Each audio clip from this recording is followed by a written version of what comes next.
नमस्कार साथियों, हिंदी स्टेनो बढ़ोत वाले चैनल में आपका हार्दिक स्वागत है। आज के डिक्टेशन रामधारी गुप्ता खंड 2 से प्रतिलेखन संख्या 119 90 वर्ड पर मिनट की स्पीड से होगी। तो आइए शुरू करते हैं। डिक्टेशन शुरू होगी 5 सेकंड बाद।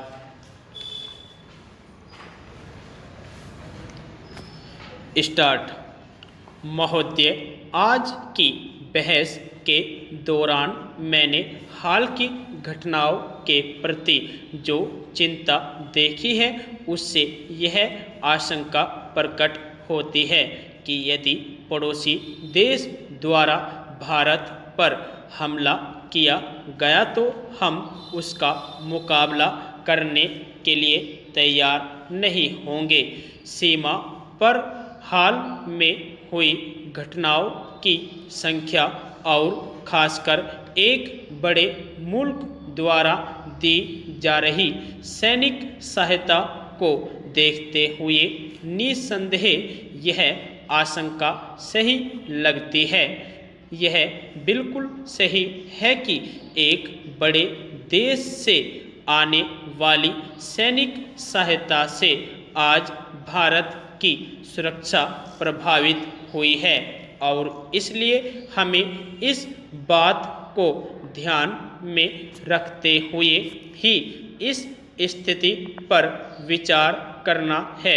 मुझसे पहले जो माननीय सदस्य बोले, उन्होंने आधुनिकतम हथियारों और अच्छे से अच्छा प्रशिक्षण प्राप्त करने के बारे में कहा।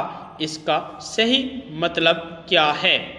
मैं सोचता हूँ कि युद्ध के उपकरणों में जितनी उन्नति हुई है उतनी और कहीं नहीं हुई है। इसका नवीनतम और अंतिम उदाहरण परमाणु बम या हाइड्रोजन बम है। यही इस प्रक्रिया की चरम सीमा है। इसका मतलब है कि संसार की दो बड़ी ताकतों को छोड़कर और कोई देश पर्याप्त रूप से सुरक्षित नहीं है, क्योंकि उन्हीं दोनों के पास काफ़ी परमाणु बम है। तब किसी देश की समुचित सुरक्षा की जांच कैसे की जाए? साफ है कि यदि कोई ऐसा देश जिसके पास परमाणु बम है भारत पर हमला करना चाहे तो सैनिक दृष्टि से हम बहुत कम सुरक्षित है। हो सकता है कि एटम बम के इस खतरे का सामना हम अन्य बातों से कर सके, क्योंकि जिस देश में जीवन शक्ति, ताकत और एकता है, जो देश आत्मसमर्पण नहीं करेगा चाहे कुछ भी हो, उसे कभी हराया नहीं जा सकता। इसलिए मैंने प्राय कहा है कि एटम बम का असली जवाब अन्य क्षेत्रों में निहित है। मैं ऐसा इसीलिए कह रहा हूँ क्योंकि अंततः आपकी फौज या फौजी हथियारों का महत्व नहीं है, बल्कि लोगों की एकता की भावना का हर कठिनाई और जोखिम के होते हुए भी लोगों के जीवंत रहने की भावना का महत्व है। यदि मुझे भारत पर भरोसा है तो यह भरोसा अन्य बातों के अलावा अपने लोगों की एकता और हिम्मत पर है। यदि यही कमज़ोर है तो फिर चाहे कितने ही टैंक या हवाई जहाज झोंक दे, कोई फर्क नहीं पड़ेगा।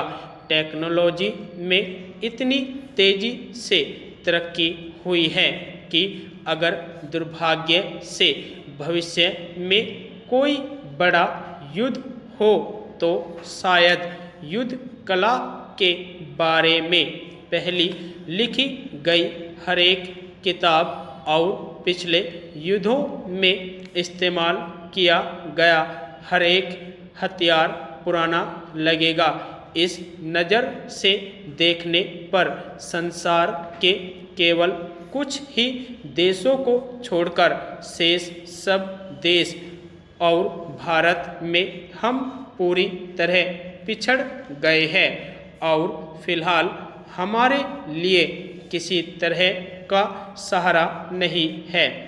सुरक्षा के लिए किसी मुल्क की ताकत किस चीज़ में होती है? हर आदमी तुरंत सुरक्षा सेनाओं, थल सेना, नौसेना और वायुसेना के बारे में सोचता है। यदि आपको डिक्टेशन अच्छी लगी हो तो हमारे चैनल को सब्सक्राइब करें तथा वीडियो को लाइक व शेयर भी करें। धन्यवाद।